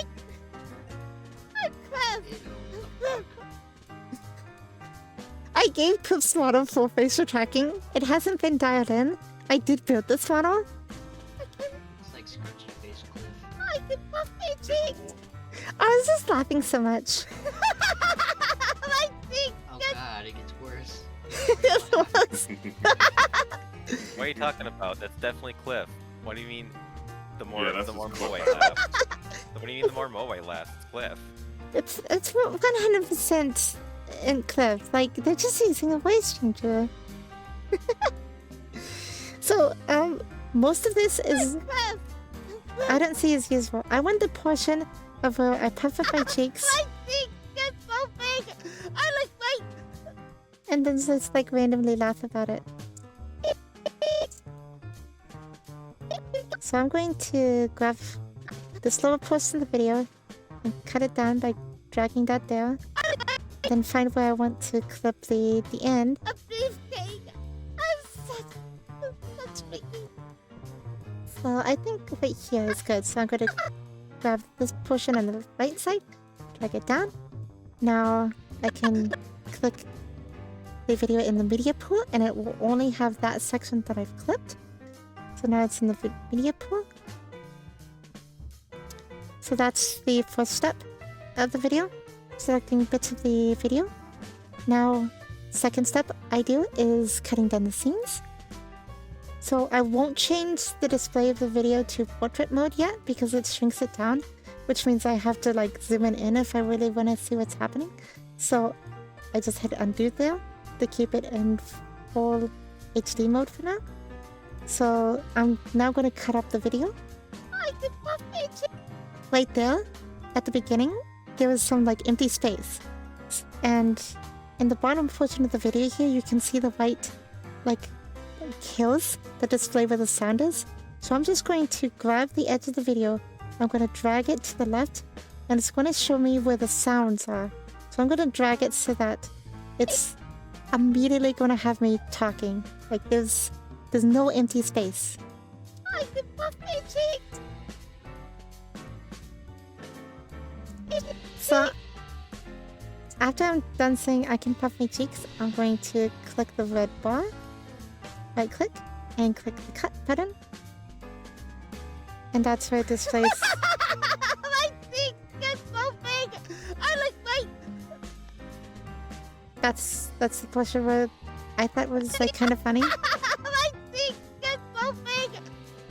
So at the point I'm done saying that, I think the dialogue becomes too like intangible. So I'm gonna right click and cut it right there. I look like a beefcake. I'm so a beefcake. I look like. I'm saying I look like a beefcake. So I'm going to just cut the portions out where it just says I look like a beefcake. So I'm gonna cut it right there. And then there's a lot of empty space right here. So I want that gone. So I'm going to grab the edge of the video and drag it to where I say a beefcake.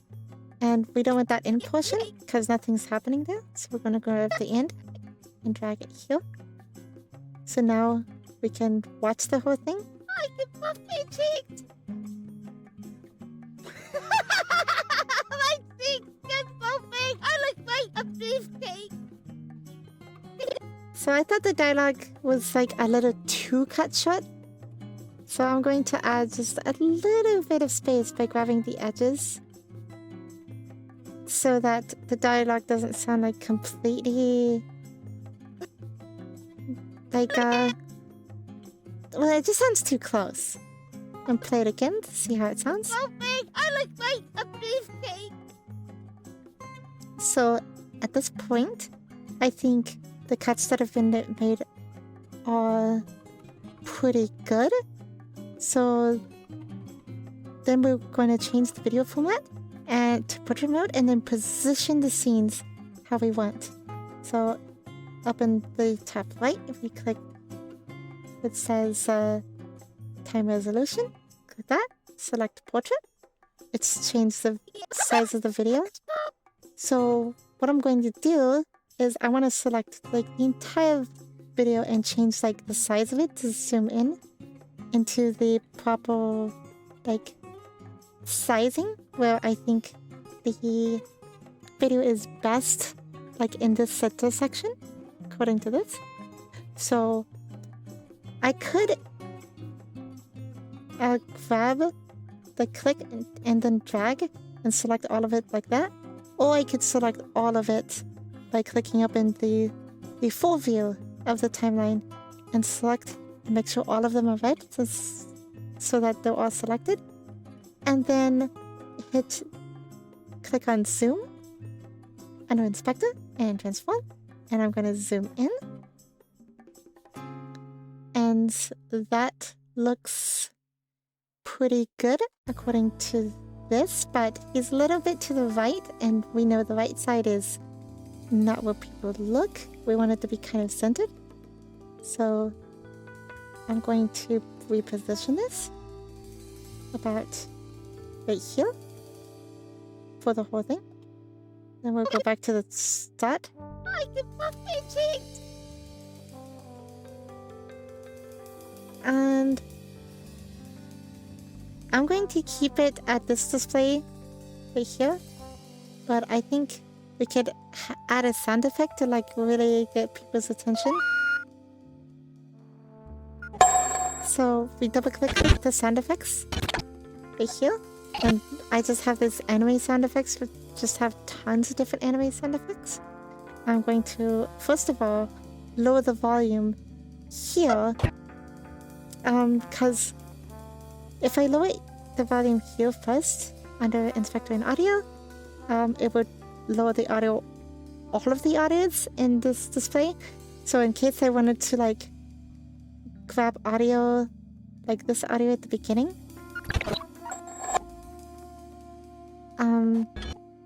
I can grab that and put it down right below the video portion.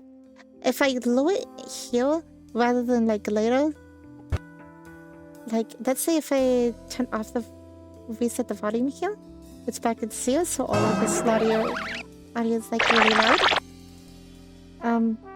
If I were to grab a different portion of audio and then put it down here, this audio right here, as displayed, will still be loud.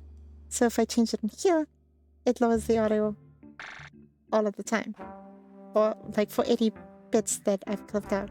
That's just a little side note that just makes things a little quicker. So anyway, we have this audio at the beginning now. It came in a little late, and I want it to happen immediately. So I'm going to grab the edge of it, I'm going to cut it down, then move it to the left side. It now is getting over, like, the sound is like, it's going over like Cliff's audio, so I'm going to cut it down like even more. And then I'm going to extend Cliff's video just slightly so that the sound effect will like appear first. Before like, I mean, you hear the sound before you like hear Cliff talking or me talking. So now it doesn't cover the dialogue and it's at a reasonable volume. So that's the first like bit that like kind of grabs our attention. Next I'm gonna add some like dialogue. So I'm gonna go back to my project manager under file, and I'm going to go to where it says character text, where I have a preloaded like text state plus my advertising, twitch.my, and I'm going to select these, Command C, go back to file, hit project manager, and this bugger is where our video is. I'm just going to rename it to Cliff Cheek Puff. Having a good name for your video is also kind of important, but only kind of, because generally people are just seeing the video and not checking out what its name is. But, you know, try to think of something short and catchy. So I'm just gonna... Just in case, yeah. Yeah. So I'm just going to name it Cheek Puff, double click it. That opens it. Now I'm going to go to the start of the video and hit Control V. As a little note, if you try to Command C and paste something into something that doesn't have any video portions set on the timeline, it won't work. So, like, if I were to just like delete everything here, just grab everything, oops, everything, delete it, and then try to paste it. Oh, it still worked for some reason. Okay, I guess because there was something previously there it worked. Anyway, I'm gonna just stick this in. What I'm gonna do is go to the end of the video portion and have nothing selected. Right click, hit cut, and select these two, the Twitch symbol and the words, and just delete this. So now it clips with the end of the video.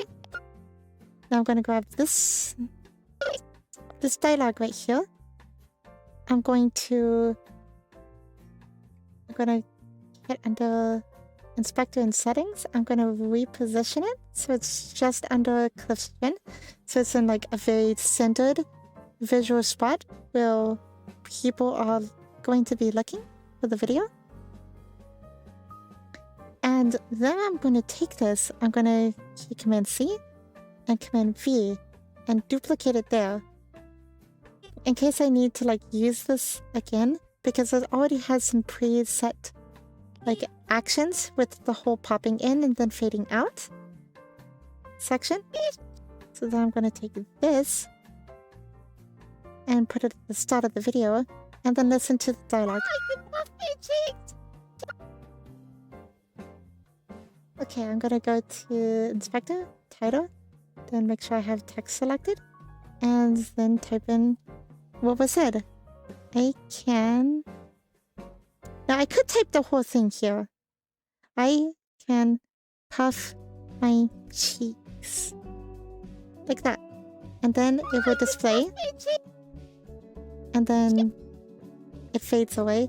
But I could just disable the fading away by going over to Settings and hitting the circle icon next to opacity, because the opacity is what's making the dialogue disappear. Or I could do something else. I could add more mini hooks by making the more dialogue reappear. So instead of typing in I can puff my cheeks, I will delete puff my cheeks, copy or Control C this. I can, and then go to where I say puff my cheeks and duplicate this and type in puff my, and then go a little bit further where I say cheeks, paste again, and then I'm gonna put cheeks in like full size or like or caps, just because I wanted to emphasize that little portion because I thought that was funny.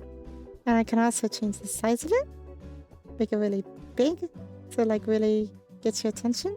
And then it's over my chin, so I don't want that, so I'm gonna go over to Settings and I'm gonna click this and scroll down so it's down here, and then I'm going to go to the end cut of this video portion, and I'm going to cut this down to where that ends, so the dialogue doesn't last into the next scene.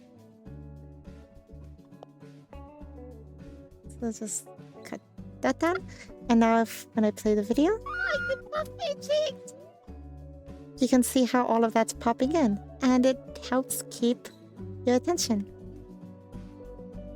And then for the next portion of the video,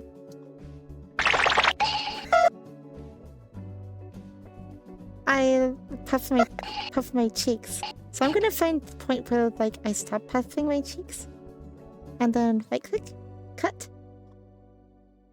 And I wanted to zoom in on my face suddenly. Actually, I think a zoom in probably would be better. Or maybe a zoom out would be better for the beginning of the video.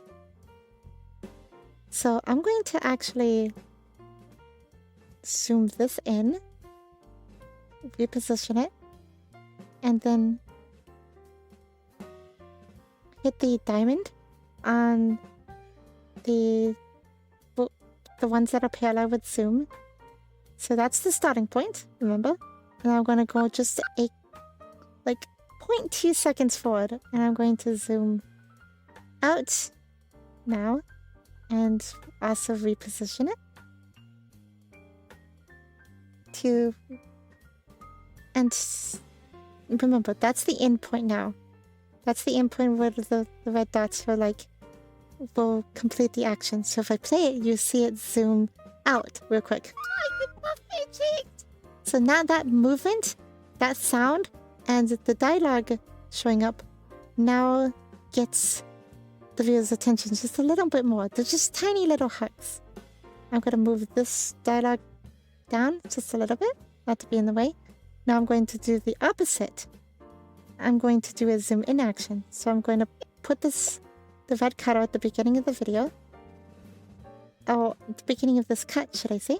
I'm going to click the red dot and the position modifier in case I need it. And go forward like a millisecond, couple milliseconds.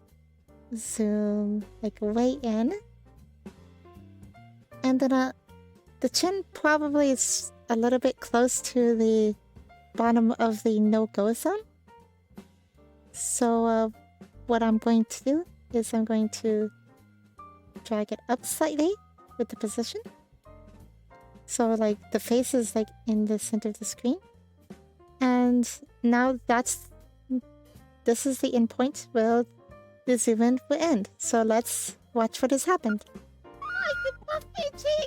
Zoom in. Zoom out.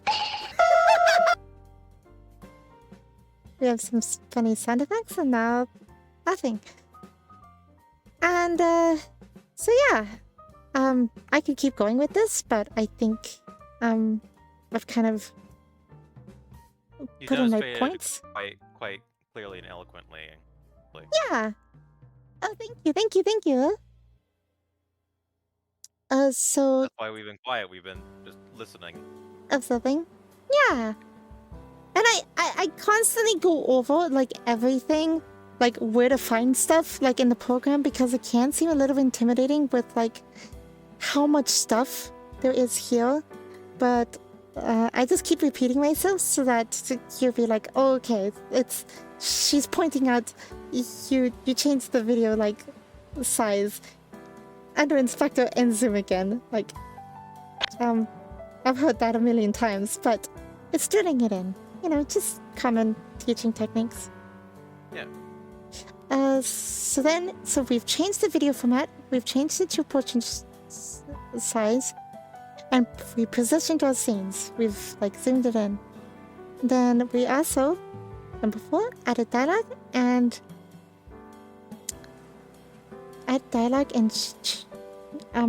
the channel's name. Oh, the channel's name. Yeah, so the little like Twitch like symbol and the channel name at the top. That's one of my techniques for like doing just a little bit of advertising. And I would keep adding dialogue throughout the entire like video, but we're gonna skip that. We've added sound effects like as we've gone, and I could add picture effects.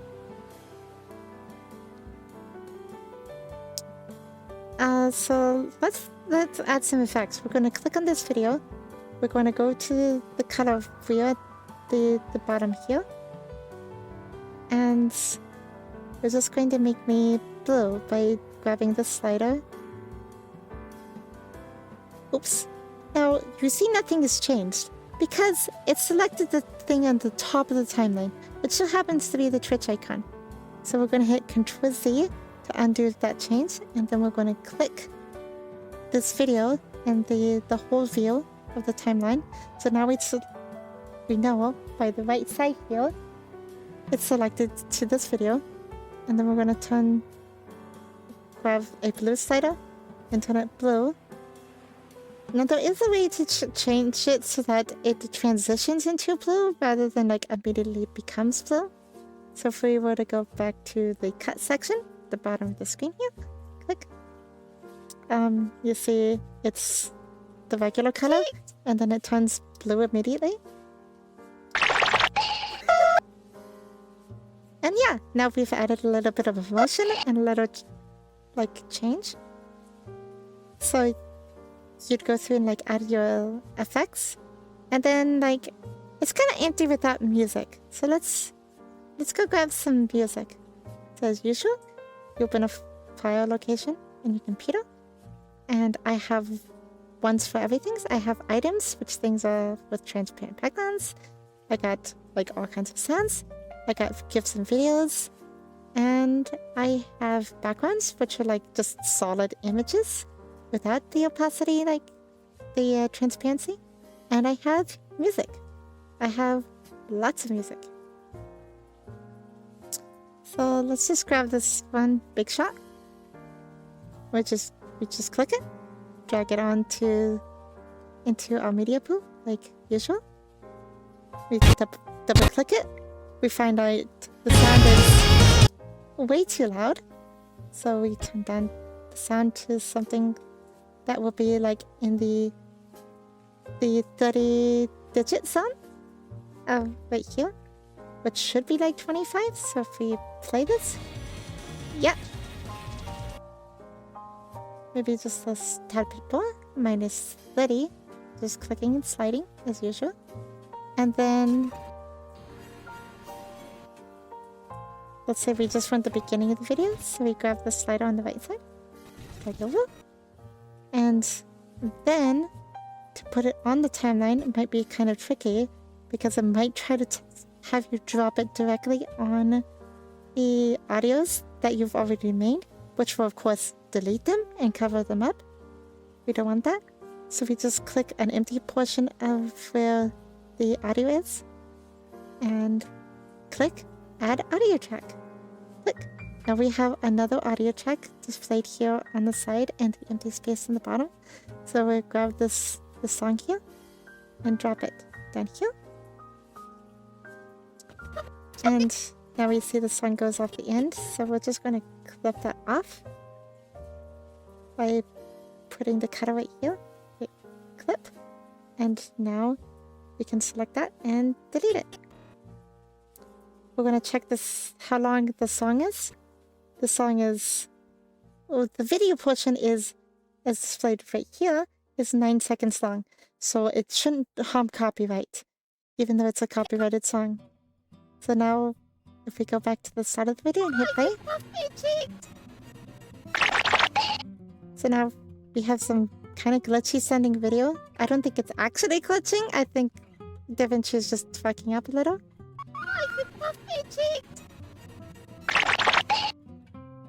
So now we have some like cool music to go with the scene and some sound effects. So now go back to here. So we evened out the audio levels with the sounds and music. Music is lowest audio, then sound effects, and then talking volume. Those are the different levels. And then we would export the video and move it. And that is the whole video tutorial. Nice. You guys, did well. Pause sounds, yay. Yay! It took how long was this? That was 2 hours, 2.5 hours. Ish. Yeah, 2.5 hours. Disregarding like the 30 minutes of me being like, how does a computer work? Well, I cut out that portion. Can we offer just a generic bit of advice to other people? Ooh. If you're working on a really big project, make backups. Make backups. Yeah. Yes. Like these, like you just put this together, right? Like right now, and like you probably don't need a backup after with the product. You have the raw footage and everything, but like with bigger things, like longer videos, you want to make backups as you make progress. Yeah. If it's something, well, even like a short like this, you probably want to have some sort of backup, like either having backup hard drives or just like sticking the whole thing in like Google Drive or some other like cloud service. Oh yeah, I guess I could go over like how to like export it for someone else, but I think that's like another video editor can like teach you guys how to do that, unless you run it. Or you could just ask me. Yeah, you can ask Lofi. Lofi knows how to properly like export like a video, because like if you go to like file and then hit like export project and then try to give it to someone, they won't have everything. It will have like maybe the sound effects. Actually, no, it won't have anything. I think the only thing it will actually like take out is like the dialogue, you know, which is pre-programmed into like the system. But like the images, the videos, and sounds, like all of those need to be exported like separately. Just as a little note.